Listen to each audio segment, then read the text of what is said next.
Good morning.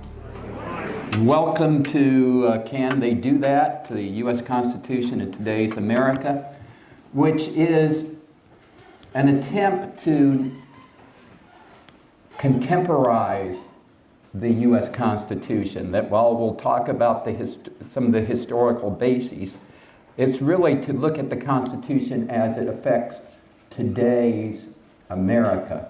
So we won't go through every part of every article in our survey of that topic. We'll look at those things that are most appropriate to now, and some require some historical context.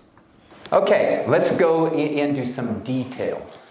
Now I hope to add to the detail. I don't want anyone in the third row, 1, 2, 3, to pass out during this as I go down some of the bullet points. I know that death by PowerPoint is a terrible way to go. It's a terrible way to die, but it's hard to do details without getting into details.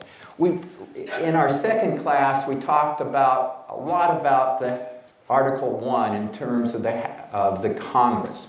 And here are just some details. I won't go into each detail because we've already covered that.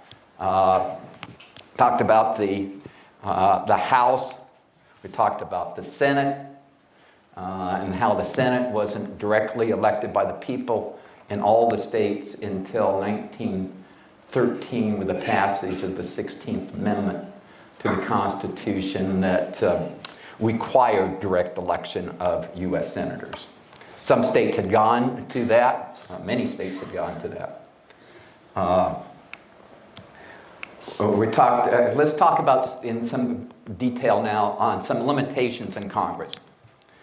And one of the ones that has been, one of the areas constitutional law that's been most litigated is the area of what are the powers of Congress? Has Congress exceeded its constitutional role? And over time, that has changed. The Supreme Court has viewed that differently over time as either old issues came up or new issues came up. It's clear that Congress has certain specified rights in Section 8 of Article 1, the enumerated powers. But then there's this catch-all called and the ability to make other laws that are necessary and proper in furtherance of the enumerated powers, or inherent in a legislative body, or as the court has seen from time to time. It's just not necessary and proper for the 8, but that common to legislative bodies in the world.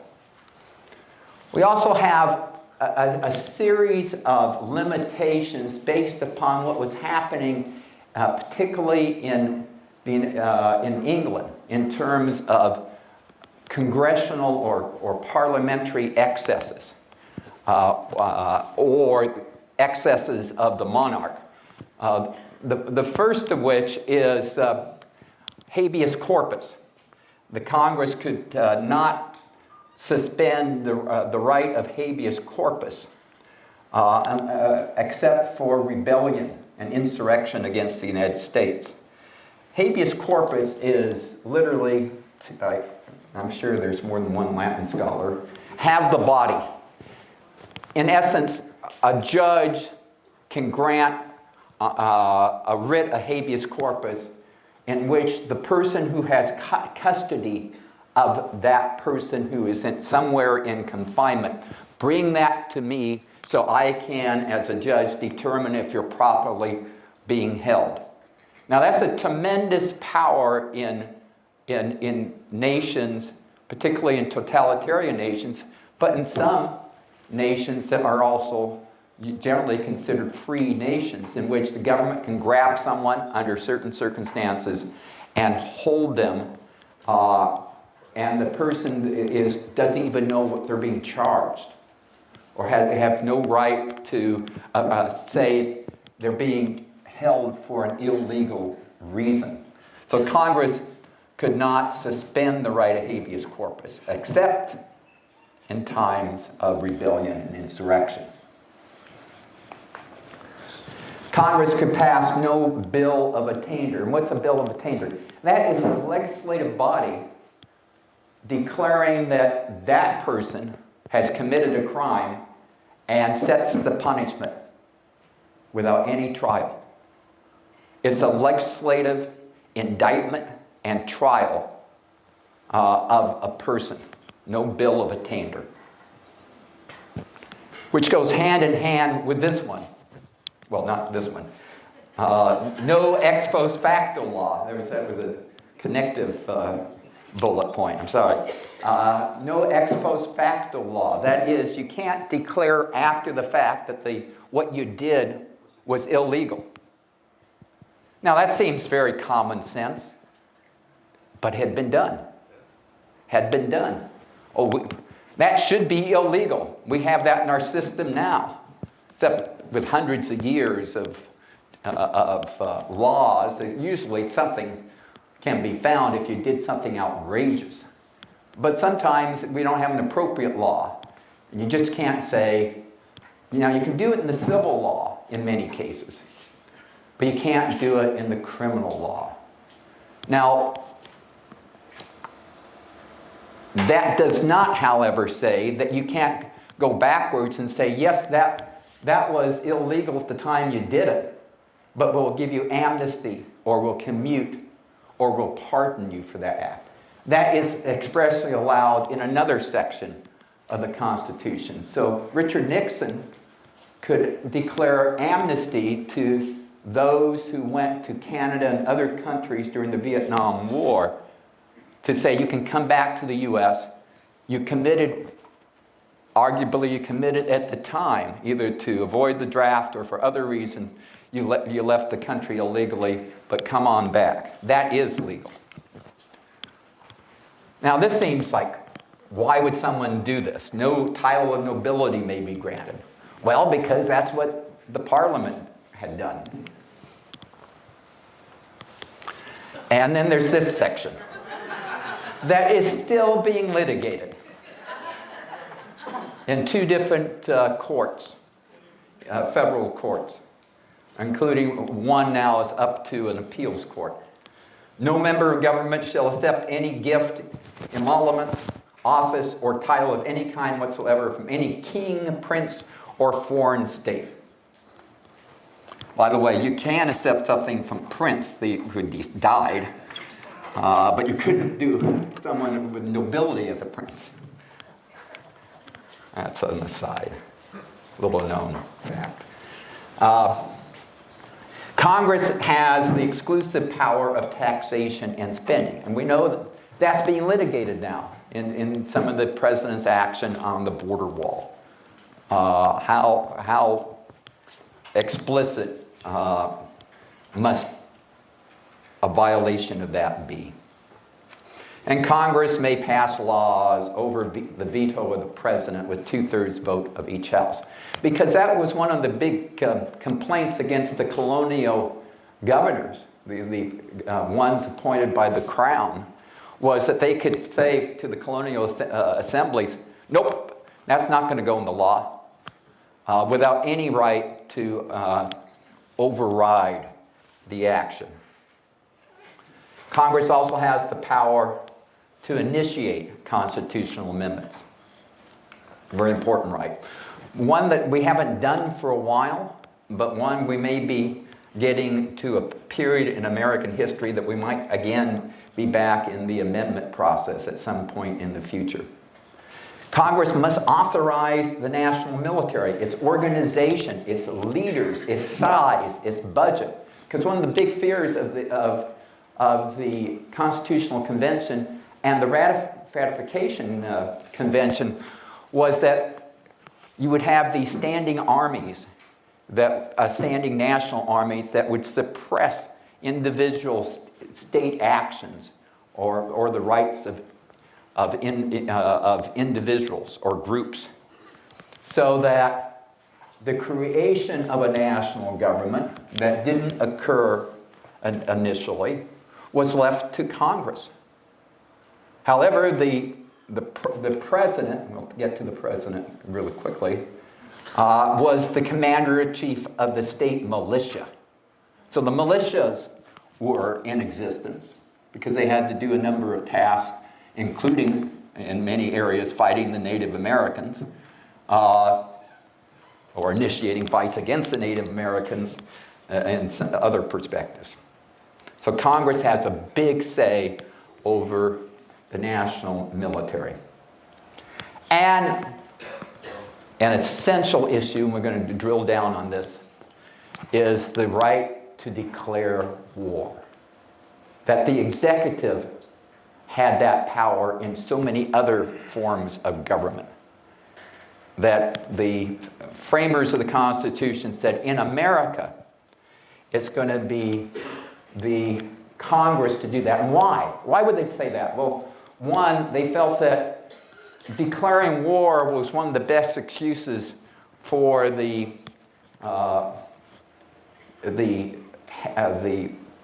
king or the head of government to raise taxes, to repress individual liberties, and to dismiss parliaments.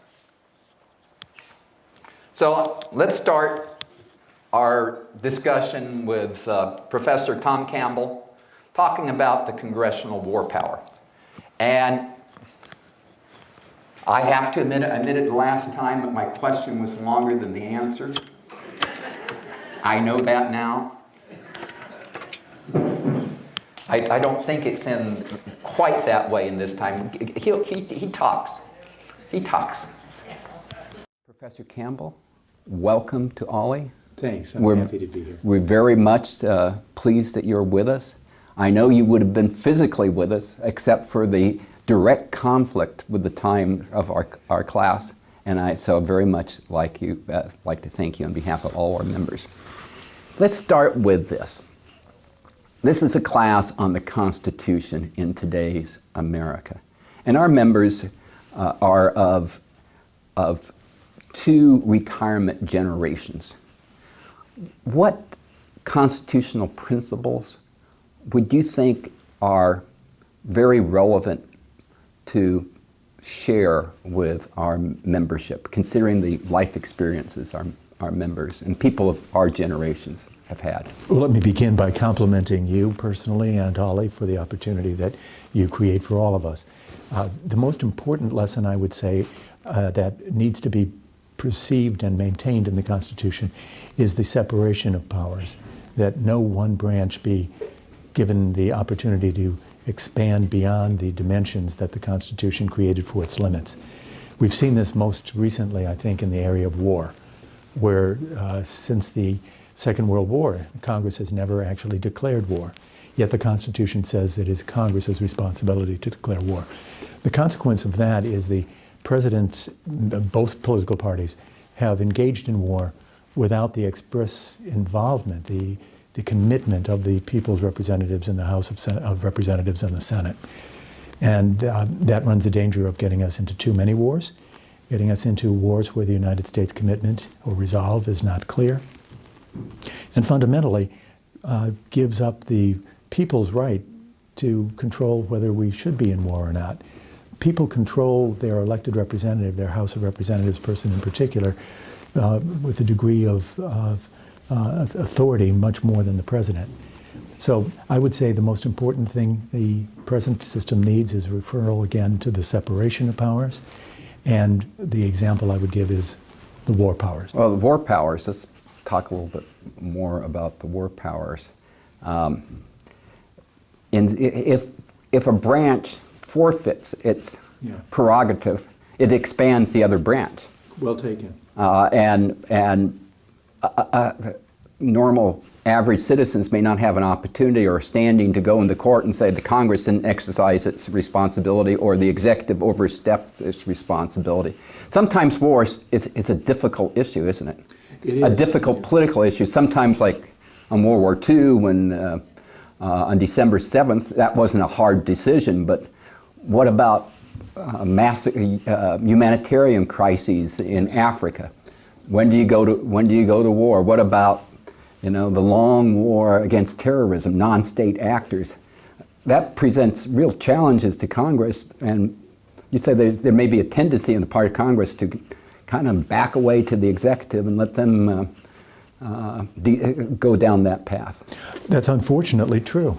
The reason is politics, that the member of Congress does not wish the electorate to focus on the last vote for war before the next election. And a member of the House is up for election every 2 years. And so the political advantage is better not going on the record. If a war is commenced by a president, let's say, for example, President Clinton commenced the war in Yugoslavia over Kosovo in 1999, the wise political move would be wait and see how well it goes. If it's a success, you can say that, well, you voted for the appropriation bill for the Defense Department. And if it goes badly, you'll say, well, I never supported it, and President Clinton should not have done it. And that political calculus is regrettable, because the Constitution was not intended to be a guidebook to get reelected. It was intended to be a set of principles to which you would adhere. And one of those is to uphold and defend the Constitution of the United States, and that means as a member of the Congress, you vote for war or against war. You do not avoid that because of its political risk to you. Hasn't, in some of the cases in recent years, Congress appears to prefer a use of force resolution. That is, yes. What is a use of force? What is it? Why is that different than a declaration of war? Well, Congress is attempting to avoid going on the record to the maximum extent that it can avoid going on the record on an issue of war. And so an authorization for the use of force takes its meaning from the War Powers Resolution. The War Powers Resolution was passed in 1974. It was at the height of the Vietnam War, and it was a way of requiring a president. Nixon-era time? Yeah, indeed. And a weakened presidency, maybe. Indeed, and it was passed over President Nixon's veto. And the concept was that we wouldn't be declaring war as much, or if at all, but we would involve Congress to authorize the use of force. And it was a compromise between those who said the president needs to act quickly in the modern era and cannot be delayed sometimes, and the others who said, nevertheless, the first opportunity that the situation permits to bring the matter to Congress, the Congress should be involved. So that's how the phrase authorization for use of force came along. It allowed Congress to give that authorization without actually declaring war, as a compromise between those who were happy not being involved and those who believed that they should have been involved. I've read some historians who say or assert that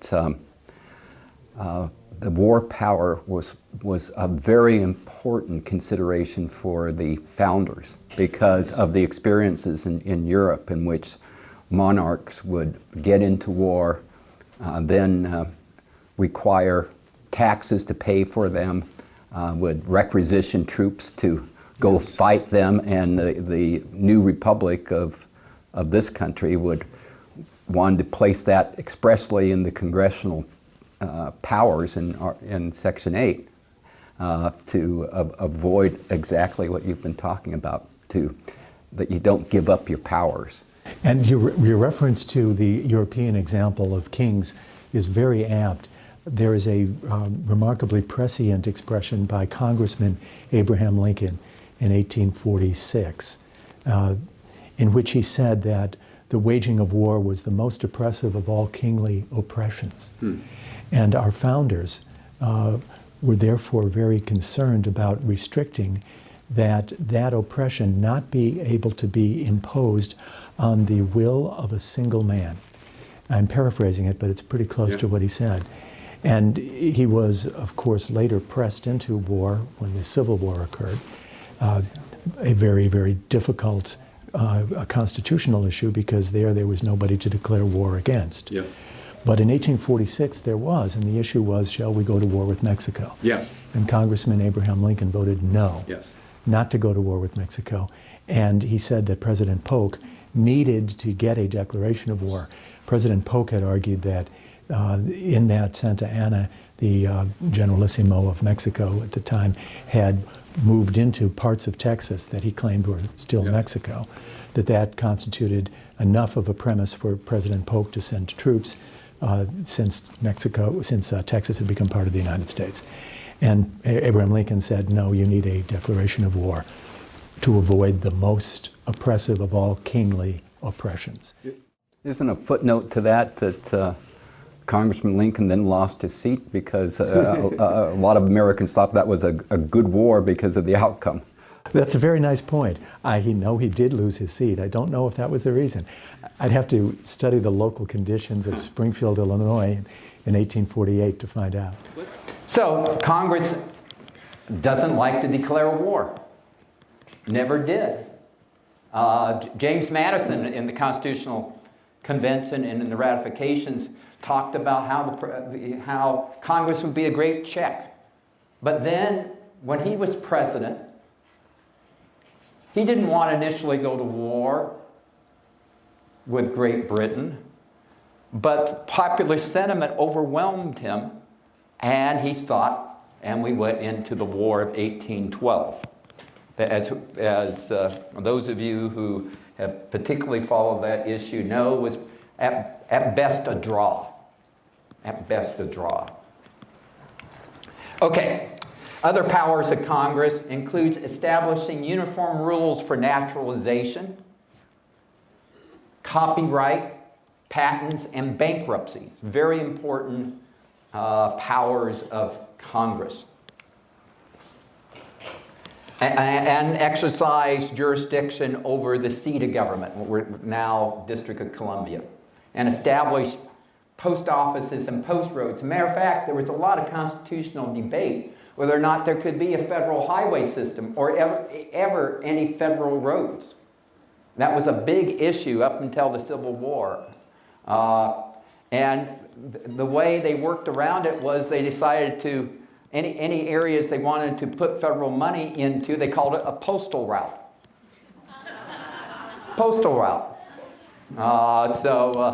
Thank the Postal Service for that. And allowed Congress, the Constitution allows Congress to establish at its discretion and with the assent of the President in a normal legislative way, the power to create courts inferior to the Supreme Court. So if you want to have a federal bankruptcy court, you can have a federal bankruptcy court. If you want to have a court of military justice or appeals court of military justice, you could. If you wanted to have district courts, you could. If you wanted to have appeals courts, you could. And we have a number of specialized courts. That power was created. There was a number of limitations also in Article 1 about what the states couldn't do. They couldn't enter into any treaty, alliance, or confederation without congressional approval. And only among the states could Congress give them approval. They couldn't coin money. They couldn't do those things that the Congress also is prohibited from doing.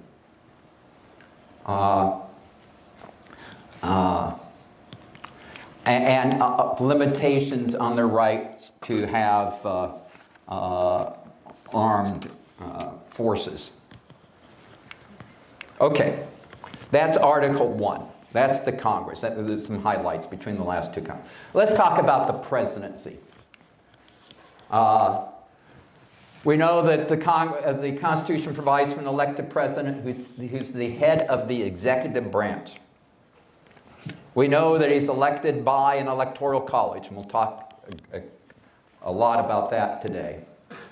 President has three roles. One, he's head of state. One, he's head of government, or the chief magistrate, or the CEO in contemporary language. And he's in commander-in-chief of the government's land and sea, and now we know air forces. We know the Constitution provides for a few executive officers. The president, who must be at least 35 years of age, and a natural-born citizen. Though the courts have interpreted, if you're with a citizen on duty, like in the Canal Zone, I think John McCain was in the Canal Zone. We know that Ted Cruz parents were in Canada, and before he ran for president, he had to renounce his dual Canadian citizenship. You can't go back there now for health care.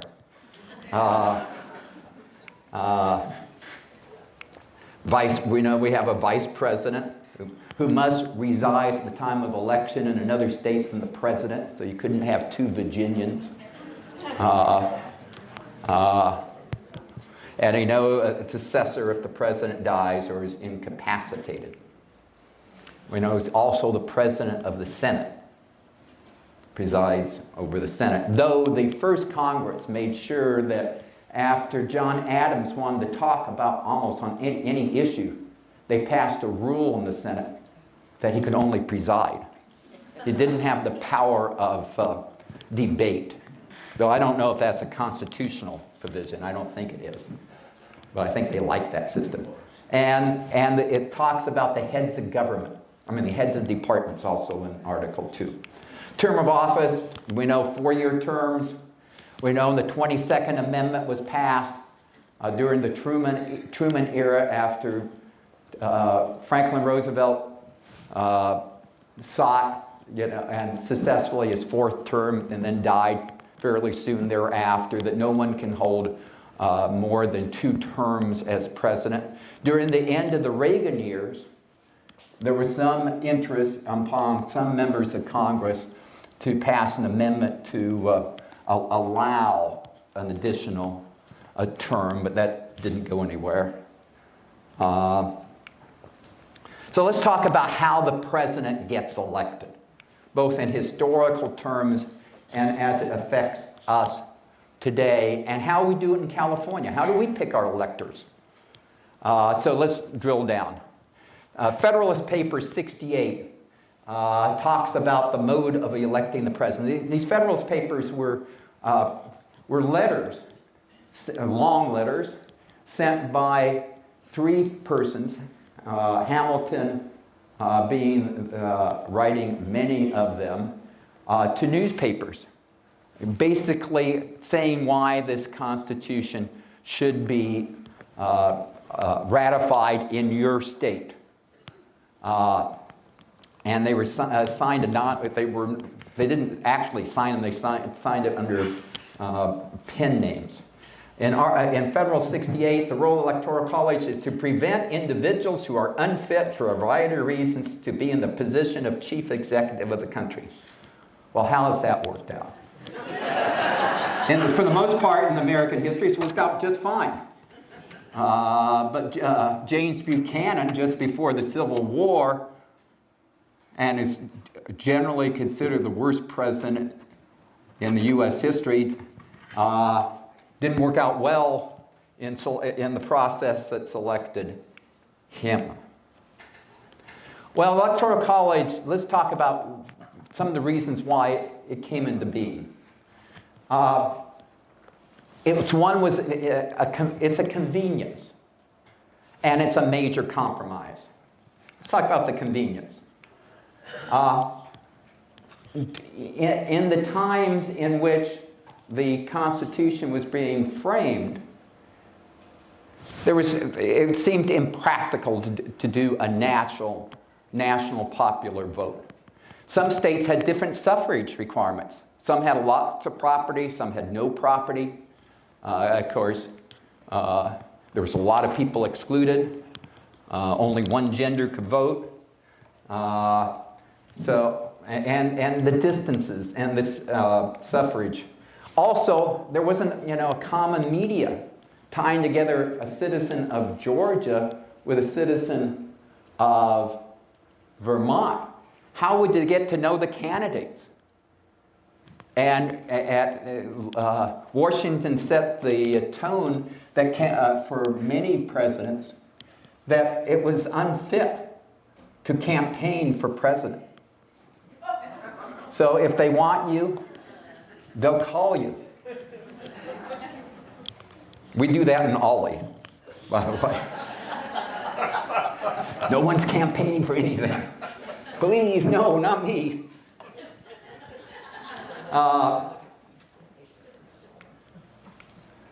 But even deeper, it was a compromise among alternatives. Alternative one, direct election. And remember, at the time of the Constitution, only the House of Representatives was going to be elected directly by the people. The Senate was going to be elected by state legislatures, designated by state legislatures. So the idea of a direct election was not something that was immediately thought about. As a matter of fact, in Madison's Journal of the Constitutional Convention that remained private until he died, actually he said until the last person that attended the Constitutional Convention died, and that was James Madison, as it turned out. He held on. Got no copyright, no royalties from it, though his heirs did. When it was published. Only 2 states favored that. Only 2 states favored direct election of the president. Appointment by Congress, that was considered as initially as that's what way it should be. Independent of Congress, but appointed by Congress.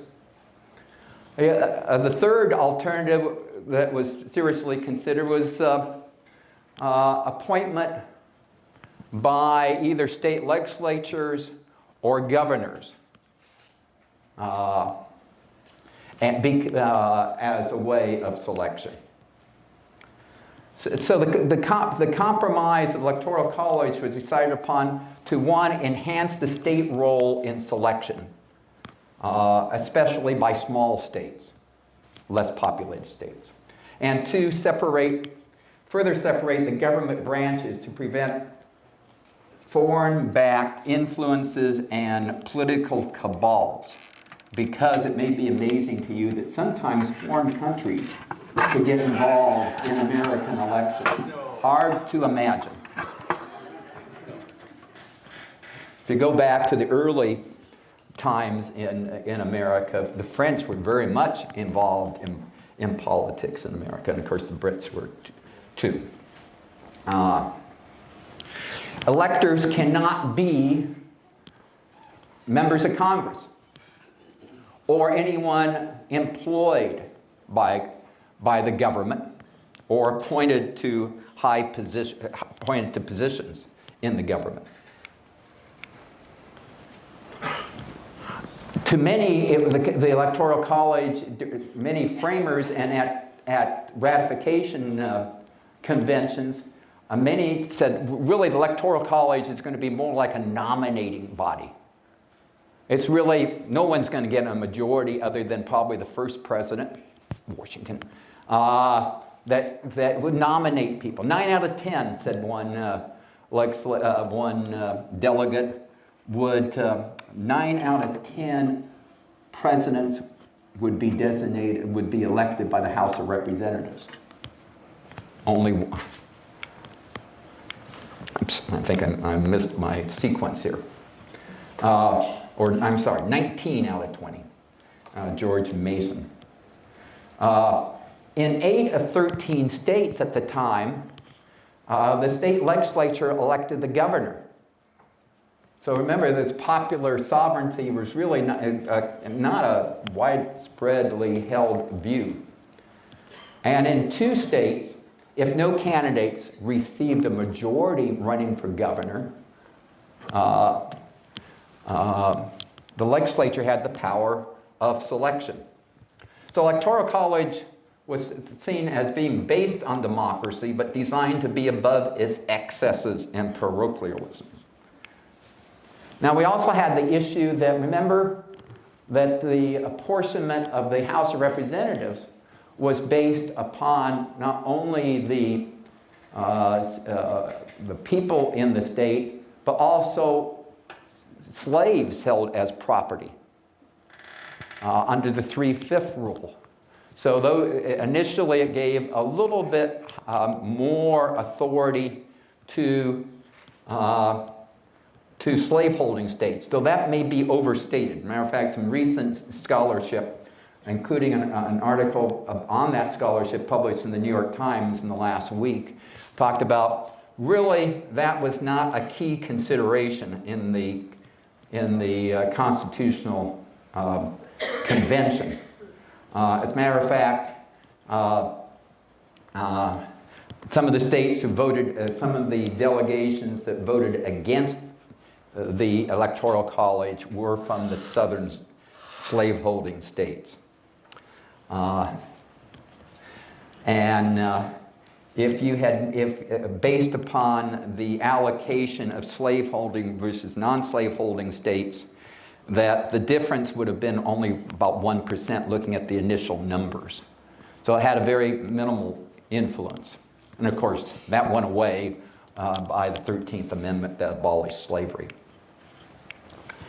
Okay, so the Constitution said each state appoints in such matters as their legislature directs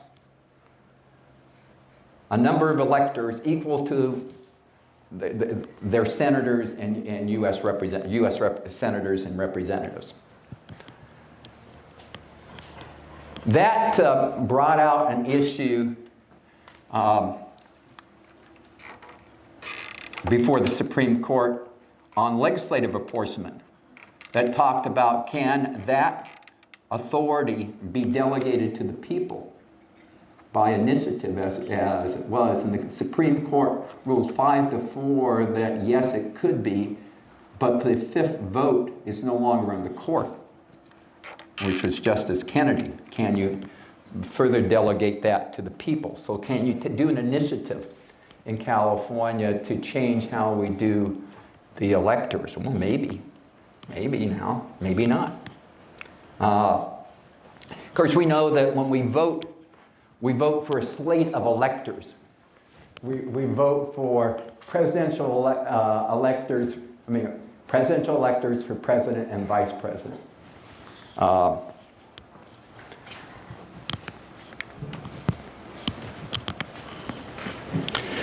The 12th Amendment removed the not anticipated problem that occurred when Thomas Jefferson was elected, received what appeared to be was the choice in 1800 over John Adams to be president. Except that his vice president got the same votes and said, hey, why not me? Let's have Congress decide this. So the 12th Amendment was passed after that and ratified, passed by Congress and ratified, that said, no, okay, we'll have separate ballots for president and vice president. Under the original Constitution, the person that received the second vote became your vice president. Think about that in our political system now. Remember, the Constitution didn't anticipate there would be actually national political parties, or that your most strenuous opponent would be your number two. Right? Yeah. Isn't that the way that California elects its lieutenant governor? Yes. And so that I assume affects their effectivity. Yes. Yes. That very much so. Even if they're the same party, let alone when they're opposite parties. Gavin Newsom didn't get very many choice jobs to do from Jerry Brown.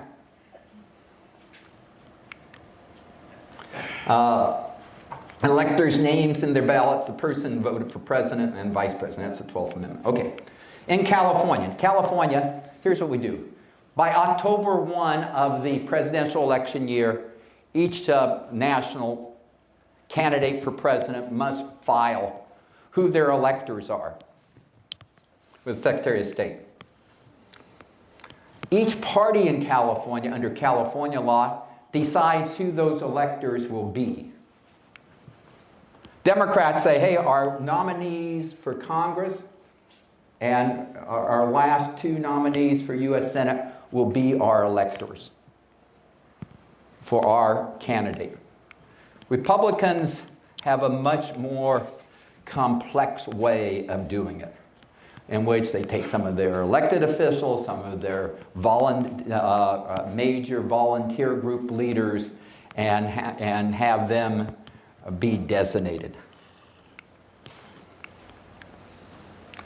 After the election, the winning electors, or the winning slate, electors on the winning slate, they meet in Sacramento in the State Assembly chambers at 2 o'clock. First Monday after the second Wednesday in December. They're sworn into office, presented with 2 ballots, one for president, one for vice president, and they vote yes or no.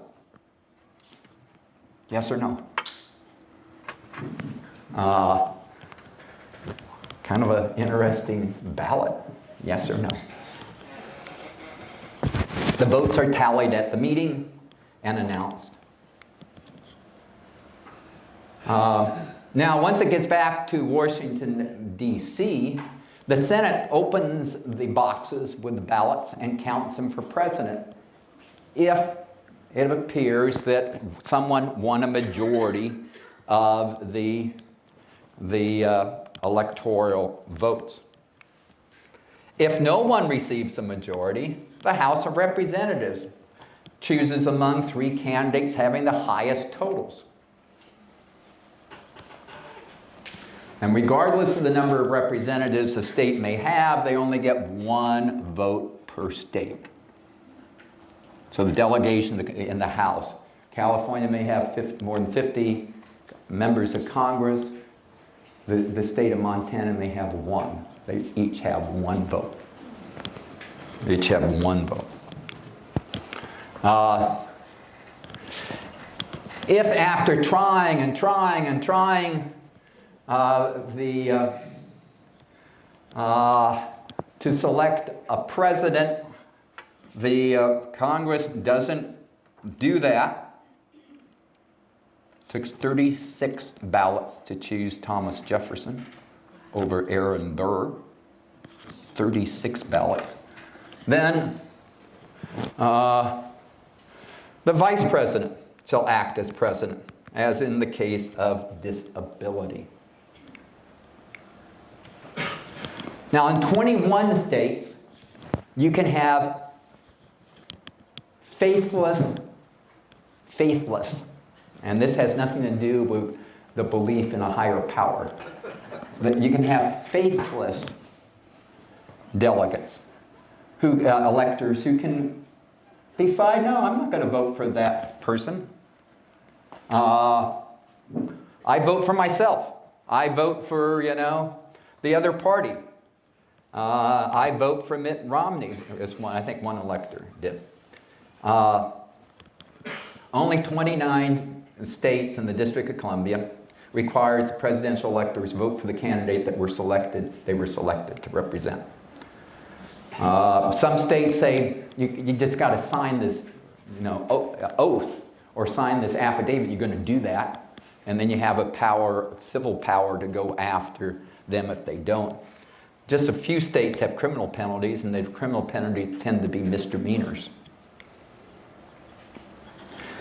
Winner take all is not in the Constitution, which you win all the electoral votes. But in 48 states and the District of Columbia, it's a winner take all system in order to magnify the importance of the state in the national political system. But 2 states, Nebraska and Maine, select theirs by congressional district.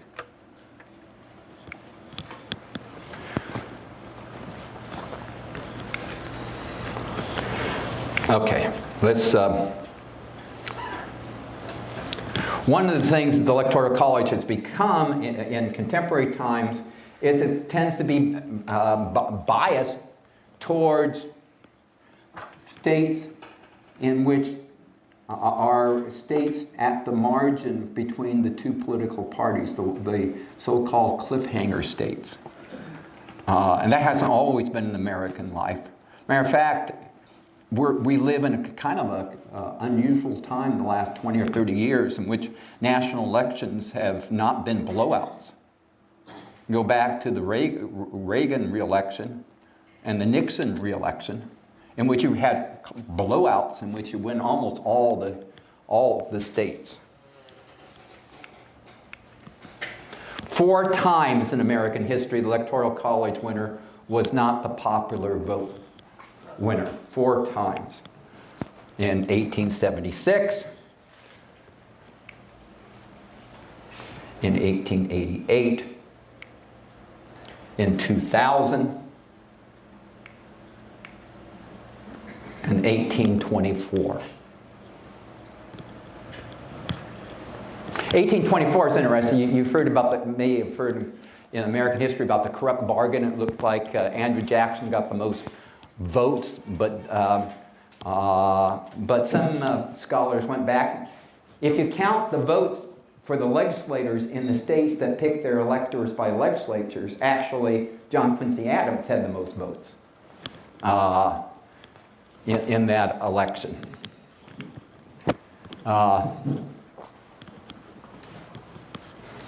Okay. Unique to America. Our system you can't find replicated anyplace else. In the 58 other democracies in the world that uses a presidential type of system, we stand alone. In those others, the winner is the candidate that gets the most votes, either in an initial vote or in a runoff vote, if there's multiple parties.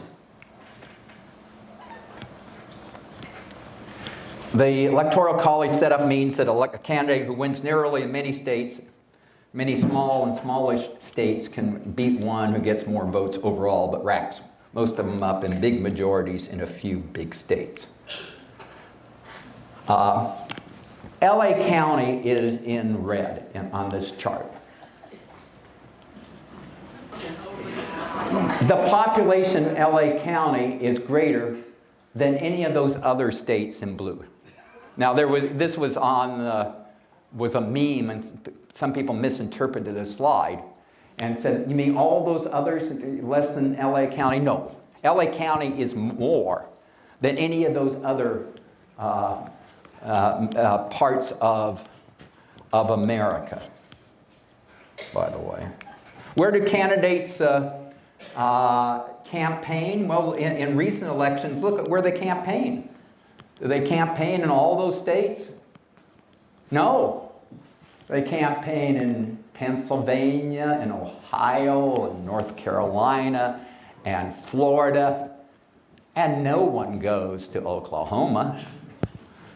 No one goes to Idaho. No one went to Oregon. And you just name the states. So it's a funny system we have. So what's the alternative to this? Well, direct election, when they're having the highest national total. You could do it based upon, congressional district votes, and then a statewide vote for the two representing the U.S. senators. That would abolish winner take all. It would be closer symmetry, correlation with the national vote. Some have advocated a national compact among states, in which the states agree ahead of time that whoever wins the national popular vote will take all our votes. In fact, New Mexico last month became the latest state to join the national popular vote compact.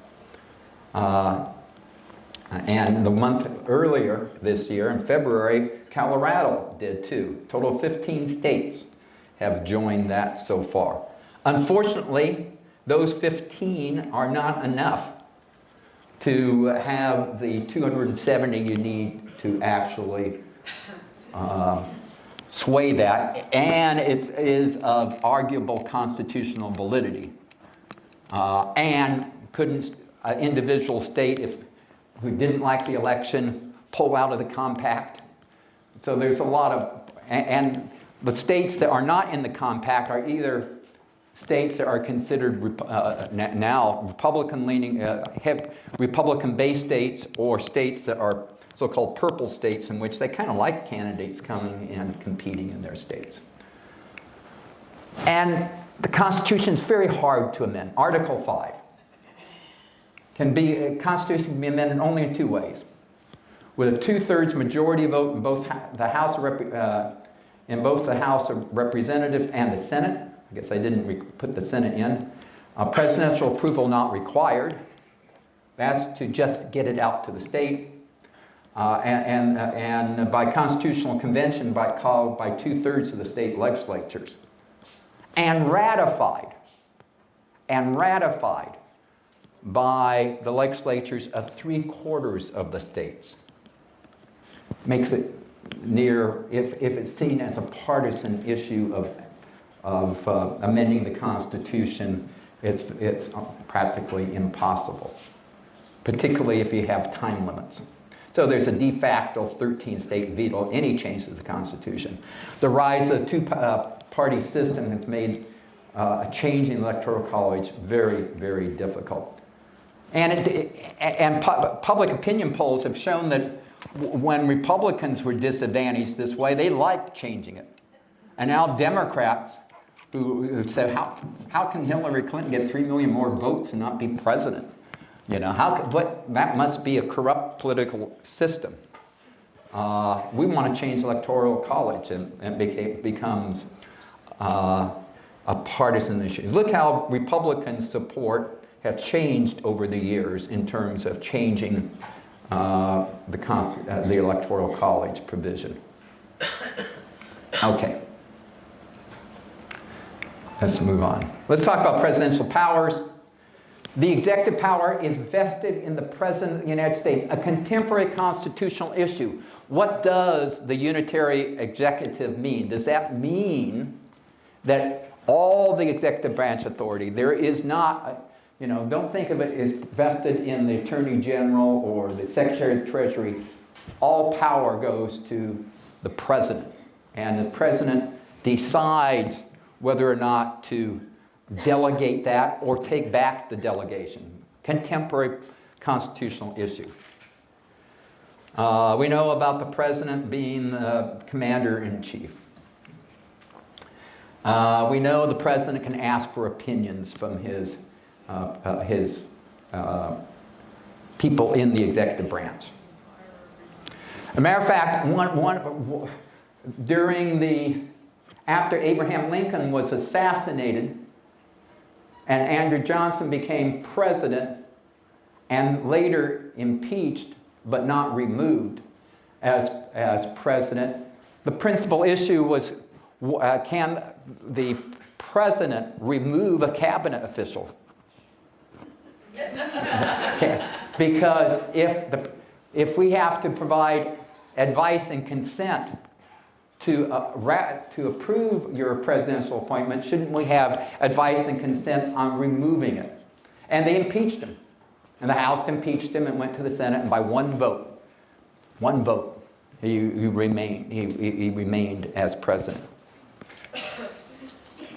We know the President may grant reprieves and pardons for offenses against the United States, except in the case of impeachment. He can't, by plain language, it means he can't pardon himself. What else is implied there? The Supreme Court hasn't ruled on, or courts haven't ruled on. Does that mean other people that might be conspiring with you on impeachable offenses? We know the Constitution says the President should take care that the laws be faithfully executed. We know the President commissions all officers of the United States. He may convene either House or adjourn Congress under exceptional circumstances. When, for example, when Congress can't agree on a single date of adjournment. The President can call them back from recess. The President has a lot of powers in foreign policy. He receives ambassadors and other public ministers. With the advice and consent, the Senate can negotiate treaties provided that they're ratified by a 2/3 vote. However, the president can do what's called an executive agreement with another head of state that doesn't require approval by Congress. But it only lasts for that presidency unless the next president decides. So I can say, as the president is apparently doing on the China trade negotiations, you and I will reach it. I probably won't submit that to Congress as a treaty. So as long as I'm president, you and I have agreed that this will be how we handle it. As President Obama didn't formally submit the Iranian nuclear deal to Congress, did it as an executive agreement.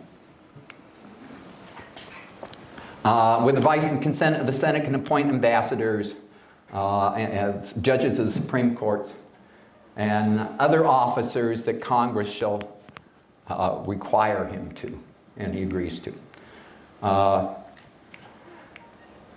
Okay, let's talk about impeachment and removal. I don't know if you had these tickets, but if you did, you could have gone to the Senate gallery and see the trial of Bill Clinton. Those were the tickets, hot ticket in D.C.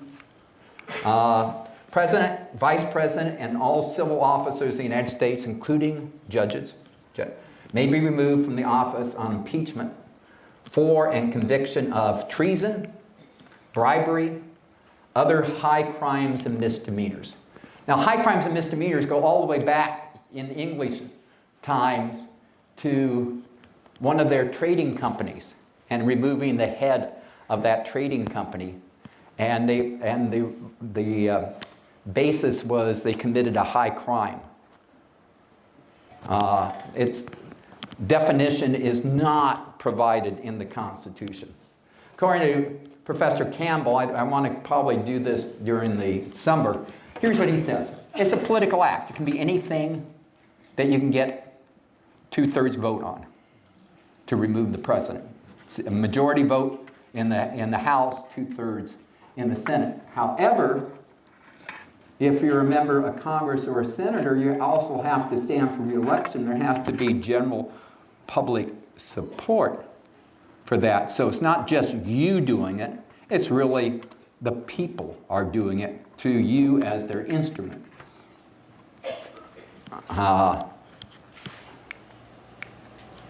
President may be removed because of disability. Let's talk about the provision of the Constitution, and we'll talk about the amendment to the Constitution that goes beyond. Congress may provide for the case of removal, death, resignation, or inability of both the President and Vice President, declaring what officers shall then act as President, and such officers shall act accordingly until the disability be removed or successor President be elected. This became a key issue when the first President died in office. Was his Vice President the acting president, or was he the president? And that was litigated to the Supreme Court, who basically had he's the president. I have a question. Yeah. If I'm impeached Yeah. and removed from office, Yeah. let's say I'm a senator, Yeah. can I rerun for that same office and be elected by the people Yep. so they can go back in the car? A federal judge was removed by Congress, and then he ran not for the federal judgeship because he had to be appointed and confirmed by the Senate to just remove for the guy. It was a guy, but he got elected to Congress. He may still be a member of Congress, I'm not sure, but he was elected, he was a member of Congress 5 or 6 years ago. Okay, let's talk about the 25th Amendment. Whenever the Vice President and a majority of the principal officers of the executive departments, meaning the cabinet, transmit to the House and Senate their written declaration that the President is unable to discharge the powers and duties of his office, the Vice President shall immediately assume the powers and duties of the office as acting President. So if your cabinet turns against you, then the Vice President is elevated. But it doesn't stop there. Some thinks it stops there. It just begins there. Thereafter, when the president says, hey, I'm ready to come back, he shall assume the powers and duties of his office, unless the vice president and a majority of either the principal officers of the executive department or such other body as Congress may establish. Congress has not established any other body at this point. Their declaration, the president is unable to discharge the powers and duties of his office. Okay, well, okay, president says he is, but they say no. Okay, is it over? No. Thereupon, Congress shall decide the issue within 21 days. If the Congress determines by 2/3 vote, the same vote that you would have under removal by impeachment, that but it's 2/3 vote of both houses in this case, not just the Senate. If the president's unable to discharge, then the vice president becomes president. So those who say that our current president could, just takes the cabinet just to do it, and he's gone. No. No, it would take a 2/3 vote of both the House and the Senate ultimately to decide that issue. Okay. Some issues of Constitution in the news. Let's get through some of them. Recently, we passed a milestone in February of the great Marbury versus Madison decision. And we'll talk about that in the summer semester. Nowhere in the Constitution does it say that the Supreme Court shall ultimately be the only decider of what is constitutional. It was a Supreme Court decision, a famous Supreme Court decision. And then the consensus agreement over the years that, yeah, that makes sense, but no amendment to the Constitution in which the Supreme Court and inferior courts, until it reaches the Supreme Court, to declare a law unconstitutional. It was thought that the president would declare unconstitutional by vetoing a bill. Says, this is unconstitutional, I'm vetoing this bill because it's not in the Constitution. Or Congress would check the president by impeachment and removal. He did an unconstitutional act. It was in Marbury versus Madison, February 24, 1803, our current system is decided. So, and that's what they're doing. So now the courts have such things as whether or not the Affordable Care Act is constitutional once again. It's up from a Texas federal judge now to the Court of Appeals for the southern states. It may be favorable to the initial court decision, and it's going to reach the Supreme Court. Democrats are, of course, outraged that it's being re-litigated, and what happens if the system is thrown out, and what happens to the people who are currently insured. The court is also it's been asked, another issue in the news now is partisan redistricting of legislative districts unconstitutional. It is a violation of either the equal protections of the law, constitutional amendment, the 14th Amendment, or is it a violation of the First Amendment, the right of assembly, the right of speech, that if I'm a Democrat or a Republican and I'm put in a district only because of my political views, am I being denied my constitutional rights? The courts really don't want to litigate in this area, have never litigated in a legislative reapportionment that's based upon partisanship and not upon race or some other factor. The court had a recent hearing on that. It's not clear that this court is going to do that. It's going to intervene, though several members of the Supreme Court were aghast and horrified by the current system. But that doesn't mean that it's going to happen. The use of computers now make the current way of legislative apportionment very easy to favor one party. In those states that have really perfected it, what usually happens, they hire a law firm to help assist them in doing legislative apportionment. In the law firm, they get the computer guys together, gals together, and they decide, give us a system that meets the constitutional test of having the right number of people in it, and it can't be struck down for racial purposes, but favor our political parties. They then call over people from the legislature, from their political party, and say, okay, do these lines make sense to you? And then they propose it on the floor of the legislature without any input from the other party. And then pass it if they have also the governor online. That's the system that has evolved. And you can take a state like Ohio or North Carolina and ensure that either the other party gets no seats or a very minimal number of seats. That's the constitutional issues before the courts currently. A lot of stuff been said on that. Also before the courts now is whether or not the executive through the Secretary of Commerce is violating the Constitution by asking the citizenship question on the federal census. There's good reasons it can be put together for doing that, and there's good reasons put together against it. Here's the thing. It's never been done before in American history that a question of citizenship has been on the entire census questionnaire. It has been on samples of it, but never on the whole thing. What are the implications of that?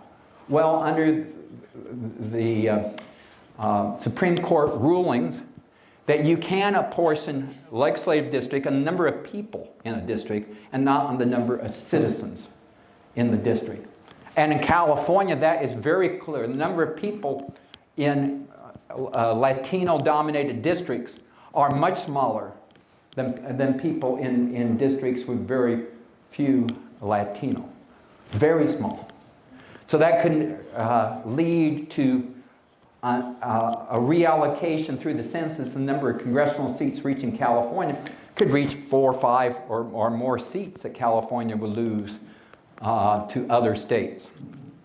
So the Supreme Court is going to get this issue. Several federal courts and appeals courts have been dealing with this. Question. Yes. I received a community census form Uh-huh. that I had to obligated to fill out. I think they sent it to 3 million people. Yeah. And one of the questions. Did you get the dollar with it? No. That's another survey. 28-page. Yeah. Yeah. I mean, it was worse than the census. Yeah. And one of the questions was if I was a U.S. citizen. Yeah. Yeah. So they've done these sample size ones, but you don't use these questionnaires to do legislative apportionment. Right. So the issue before the Supreme Court was whether or not that would, use of the citizenship question, would that suppress the number of people that would respond to it under fear of deportation or prosecution, and consequently would undermine that provision of the Constitution dealing with legislative reapportionment. States have sued that said, if we don't have a proper count, those federal programs that are based on the number of people, we won't get our fair share of money.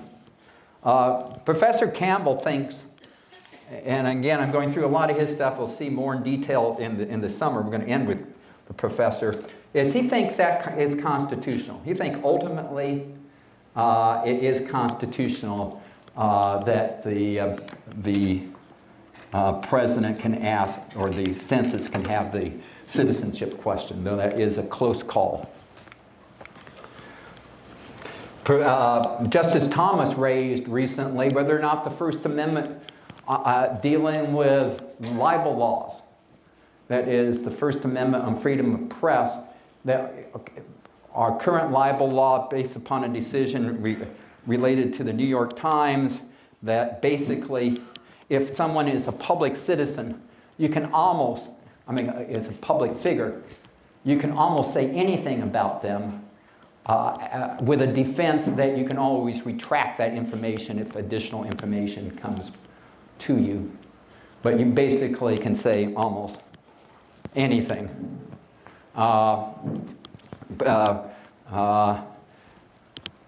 Justice Thomas says we should go back and look at the First Amendment in terms of that. And we know that the House of Representatives authorized a lawsuit against the president doing unconstitutional usurpation of the powers of the Congress to decide on how money is spent. And this is the case. I have the case on the website. The United States House of Representatives versus all these people, and the list goes on.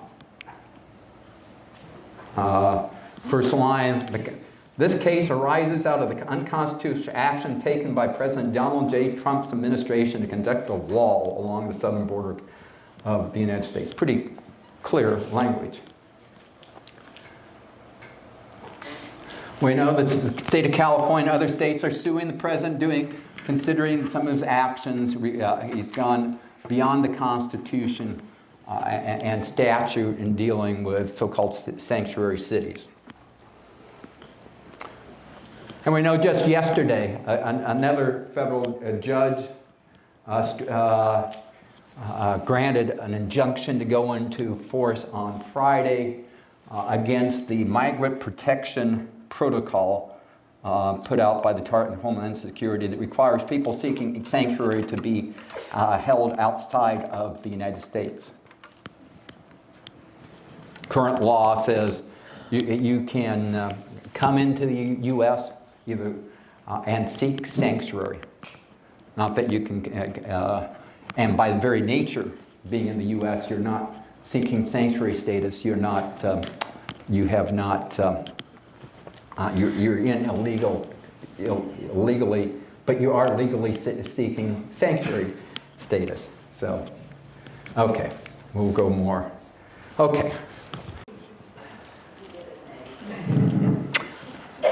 We went through a lot in Article 1 and 2, and it overlapped. It took longer to present than I thought it would, and I apologize for not doing more of the professor's views. We'll have one last one, but we'll make sure his full interview will be with us in our summer classes. But if you feel that if you got a test now on what we went over, either this class or last class in Article 1 or 2, and you might fail, you're not alone. Few Americans have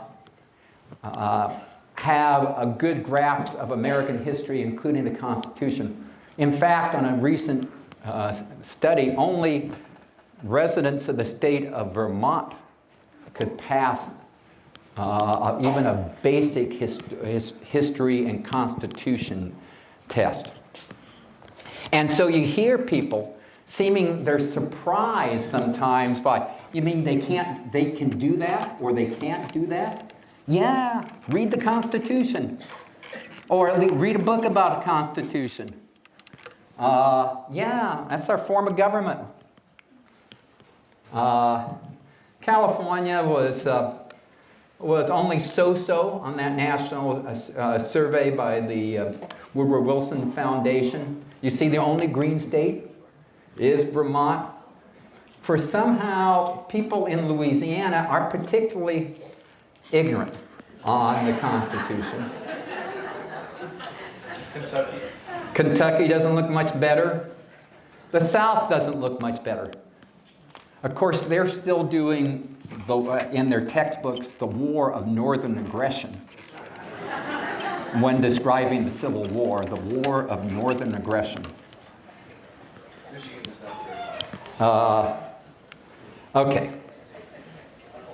We know that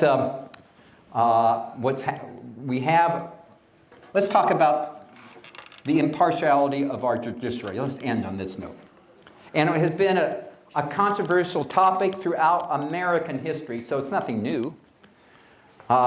We know there's a controversy now in the Congress, in the U.S. Senate, over how fast Congress reviews the president's nominations for the federal court. And the other day, Senator McConnell, with support from his fellow Republicans, amended the rules to reduce the amount of floor consideration for federal judge appointees. And we know that the Judiciary Committee has changed their standard on allowing home state senators to put a hold on nominees that they do not support. So the process is being sped up. And we know today that this morning, Sarah Sanders, presidential spokesperson, put out this tweet about the decision on the people seeking asylum issue. A liberal activist judge in San Francisco ruled the United States and Mexico cannot work together to address asylum issues at the border. It's sad that Mexico is now doing more to secure the borders than Democrats. President Trump will do whatever it takes to keep Americans safe. So, I asked the professor about judicial impartiality. Let's go to another separation of powers, the separation between the two branches and the judiciary. Mm-hmm. There's been, and it's been throughout, I'm sure, the history of the Republic, a controversy about the judiciary power mm-hmm. and its check on the two branches or any given branch. I remember one time President Roosevelt Theodore Roosevelt talked about that judges' decisions should be subject to referendum. Mm-hmm, mm-hmm. And that was kind of like the height of the populist movement at that time. Now we hear about a decision, whether it's during a Democratic administration or a Republican administration, that decision was made by a Bush judge or an Obama judge. And soon we'll hear about decisions made by a Trump judge. Is that referring to judges based upon those who appoint them? Is that a good thing for our republic? It's very harmful, I think. It's unavoidable because it's an element of politics, and we do elect presidents, at least in part on the basis of what kind of judge or justice they will appoint. But once a person becomes a federal judge or a federal justice, the hope and the design of the Constitution was that they would put aside politics. So I think it is harmful to have reference to Obama judges or Trump judges. And isn't that one of the reasons for their lifetime appointment? Precisely. The idea is that they would be removed from the pressure of subservience to the political institution. It's not completely true, of course, because a federal trial judge might want to be promoted to the Federal Court of Appeals, and a Federal Court of Appeals judge may want to be promoted to a Supreme Court justice. But the odds, at least of the latter, are so very, very small that I think the system works relatively well. Am I correct? You're a son of a yes, federal judge? Yes, my father was appointed by Franklin Delano Roosevelt, President Roosevelt, in 1940. And he served, my father served until his death in 1988. So he was 48 years as a federal district judge. He became the chief judge of the Northern District of Illinois, Federal District Court, Northern District of Illinois, which was Chicago. Oh, wow. And yes. At the time was the second largest federal district in the country. And have had some very famous cases in that oh, yes, indeed. My father in that judicial district. My father had been the United States Attorney before that, and so had the opportunity to prosecute Frank Nitti, who succeeded. Okay, and then he talks about Frank Kennedy. So let's riff for a couple of minutes in our remaining time about judicial impartiality. So I think the key thing he said there, lifetime appointments are important to the federal judiciary to try to keep them outside of partisan politics. But the fact of who appoints them, who confirms them, and the natural aspiration of ambition to go to the next level, the next branch, makes that the process not completely immune from political references. Now, for a while, the American Bar Association was the premier vetter, screener, if you would, of nominees for the federal judiciary, whether it be at the district court, circuit court of appeals, or the Supreme Court.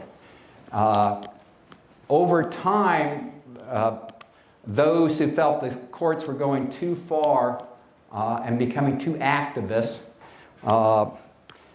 said that there was a bias, a progressive bias, a liberal bias in the ABA selection process. And then you have the rise of other groups that have come into play. And probably the one that is the most influential now is a group called the Federalist Society, in which several Supreme Court justices commonly go before their seminars and talk to them. And there's nothing wrong with that. And they have been able to do a great deal of screening of who would be a good federal judge or justice and come up with lists to give to judges, chief executives, presidents of conservative orientation. And in fact, when President Trump was running for office and in the Republican primary, he said he was going to, here's the list of people he would decide on appointing to the U.S. Supreme Court, which was unheard of at the time, but was also probably pretty good for the system. They kind of knew the type of justice he would appoint. And they were justices that, that were in line with the Federalist Society's views. So how do we process that with the Constitution? Well, we got the three branches, and no one branch to dominate the other branches, the checks and balances.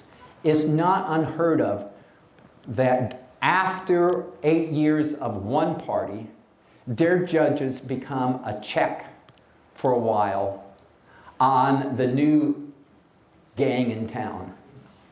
But over time, the new gang in town, I don't mean gang in a bad sense, in town, appoint their people to balance out the system.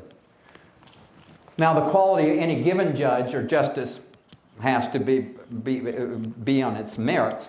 But what's happening now is not necessarily a bad thing on either the quote-called, liberal activist, Obama-era judges striking down or enjoining the government, or the president nominating people to be at the various levels. It's how our Constitution works. Because ultimately, if we don't like who's being appointed to the judiciary, we have two outlets in our Constitution. One, we can change the U.S. Senate so that the advice and consent of the senators is not received. The person is not confirmed. Or more directly, we can change the president. That's our constitutional system. Sometimes we expect other branches to do the hard work. But really, while we don't have a direct election of the president, we do have an electoral college that is heavily influenced by the popular vote. So contemplate that when you hear the president complaining about the liberal justices or liberals complaining about the Trump justices. In a way, that's the way our system is designed to work, and we can play a role in changing it if we don't like it.